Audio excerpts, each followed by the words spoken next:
പാരായണം ചെയ്യുമ്പോൾ പുളകം കൊണ്ടുപോകുന്ന ഒരു അധ്യായമാണ് സൂറത്തുർ റഹ്മാൻ. അർ-റഹ്മാൻ അല്ലമൽ ഖുർആൻ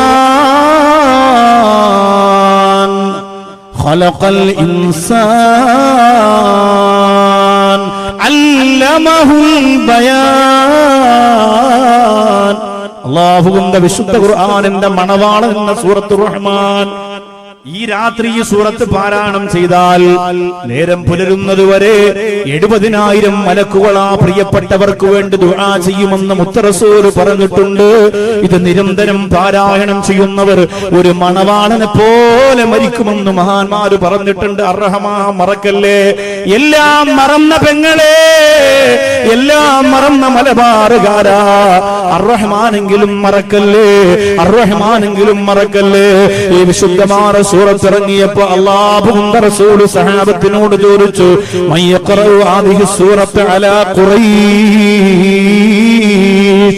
ഇസ്ലാമിന്റെ ശത്രുക്കളുടെ മുന്നിലേക്ക് ചെന്നിട്ട് ആരാണ് ഈ വലിയ പ്രതിഫലം കിട്ടുന്ന സൂറത്ത് പാരായണം ചെയ്തു കൊടുക്കുക എന്ന് അല്ലാഹുവിന്റെ റസൂൽ സഹാബത്തിനോട് ചോദിക്കുകയാണ്.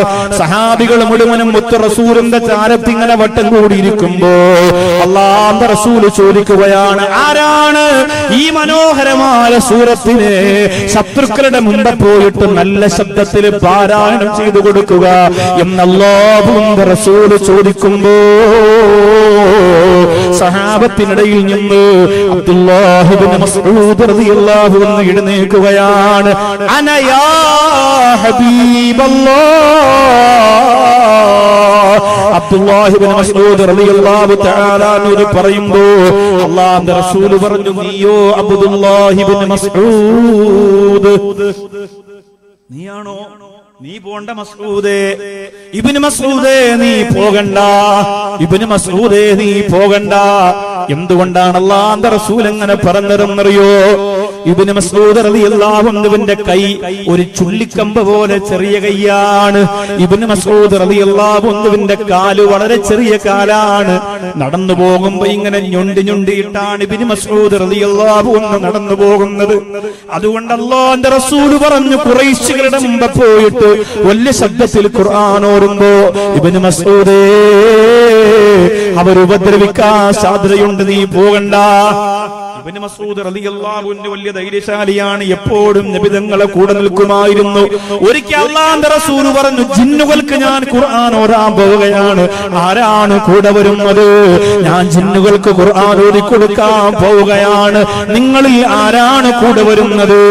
ആ സമയത്ത് ചാടി എഴുന്നേറ്റു, അനയാ ഹബീബല്ലാഹ്, ഞാനുണ്ട് നബിയേ, ഞാനുണ്ട് റസൂലേ, ജിന്നുകൾക്ക് ഖുർആൻ ഓതാൻ പോവാൻ ഞാനും വരുന്നു നബിയേ. മൊണ്ടി മുത്ത് റസൂലിന്റെ പിന്നാലെ അബ്ദുല്ലാഹി ഇബ്നു മസ്ഊദ് റളിയല്ലാഹു അൻഹു നടന്നുപോയി. കുറെ ദൂരം അങ്ങ് ചെന്നു. അല്ലാഹുവിന്റെ റസൂൽ വരയിട്ടിട്ട് പറഞ്ഞു, ഇബ്നു മസ്ഊദ്, ഇതിനപ്പുറത്തേക്ക് കടന്നു വരാൻ നിനക്ക് അവകാശമില്ല, ഇതിനപ്പുറത്തേക്ക് നീ കടക്കരുത്, അവിടെ ജിന്നുകളുടെ ലോകമാണ്, ജിന്നുകളുടെ ലോകത്തേക്കാണ് ഇബ്നു മസ്ഊദേ ഞാൻ പോകുന്നത്, അതുകൊണ്ട് ഇതിനപ്പുറത്തേക്ക് നീ കടന്നു വരണ്ട, ഇവിടെ നിന്നോ. അബ്ദുല്ലാഹി ഇബ്നു മസ്ഊദ് റളിയല്ലാഹു അൻഹു സ്വലാത്തും ദിക്റൊക്കെ ചൊല്ലി അവിടെ നിന്ന് കുറെ സമയം കഴിഞ്ഞു, വന്നില്ല, മുത്ത് റസൂൽ വന്നില്ല. അവിടെ നോക്കുമ്പോ കുറെ ശബ്ദം ഇങ്ങനെ മുഴങ്ങുകയാണ്. അല്ലാഹുവിന്റെ റസൂൽ നബി മുഹമ്മദ് മുസ്തഫ സല്ലല്ലാഹു അലൈഹി വസല്ലമ തങ്ങൾ കടന്നു പോയ സ്ഥലത്ത് കുറെ ശബ്ദം ഇങ്ങനെ കേൾക്കുകയാണ്. അബ്ദുല്ലാഹി ഇബ്നു മസ്ഊദ് റളിയല്ലാഹു അൻഹു കരയാൻ തുടങ്ങി.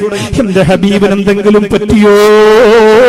എന്റെ റസൂലിന് എന്തെങ്കിലും പറ്റിയോ? ഈ പാവപ്പെട്ട മുടന്തന്റെ കൂടെ വന്നിട്ട്, ഈ പാവപ്പെട്ട മൊണ്ടിയുടെ കൂടെ വന്നിട്ട് എന്റെ മുത്തു ഹബീബിന് എന്തെങ്കിലും സംഭവിച്ചു പോയോ?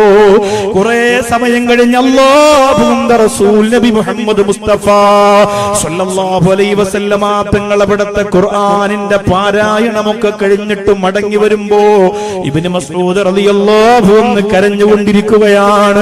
അല്ലാഹുവിന്റെ റസൂൽ ചോദിച്ചു, എന്തിനാണ് ഇബ്നു മസ്ഊദേ കരയുന്നത്? അബ്ദുല്ലാഹ് ഇബ്നു മസ്ഊദ് റളിയല്ലാഹു അൻഹു കെട്ടിപ്പിടിച്ചിട്ട് പറയുന്നു, നബിയേ, എന്റെ മുത്തു നബിയേ, എന്റെ മുത്തു നബിയേ, എന്റെ മാണിക്യമലരേ, എന്റെ മനസ്സിന്റെ രാജകുമാരനേ, ഈ പാവപ്പെട്ട കാര്യസുഖമില്ലാത്ത ഞാനിവിടെ കാവൽ നിൽക്കുമ്പോ അങ്ങ് വരാ വൈകിപ്പോയപ്പോ എന്റെ മനസ്സ് പൊട്ടിപ്പോയി നബിയേ, ഞാൻ പേടിച്ചു പോയി റസൂലേ. അല്ലാഹുവിന്റെ റസൂല് മുത്തം കൊടുത്തിട്ട് ആ കുഞ്ഞ് കയ്യിൽ പിടിച്ച് നടന്നുപോയെന്നാണ്.